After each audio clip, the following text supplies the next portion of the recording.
সুনামগঞ্জ দোয়ারাবাজার উপজেলার বাংলাবাজার ইউনিয়নের কুশিউড়া নামক স্থান থেকে 2,11,00,000 টাকার বাংলাদেশি রসুন, সুপারি ও শিং মাছ আটক করেছে বিজিবি।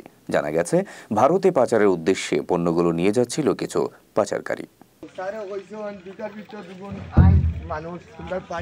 স্থানীয় কুশিউড়া এলাকা দিয়ে বাংলাদেশি রসুন, সুপারি, শিং মাছ পাচার করতে ভারতে নিয়ে যাওয়া হচ্ছে এমন সংবাদের ভিত্তিতে বৃহস্পতিবার ভোরে অভিযান চালায় সিলেট ব্যাটালিয়নের অধীনে বাংলাবাজার বিওপির কোম্পানি কমান্ডার সুবেদার আবুল বাশার আজাদের নেতৃত্বে একটি টহল দল।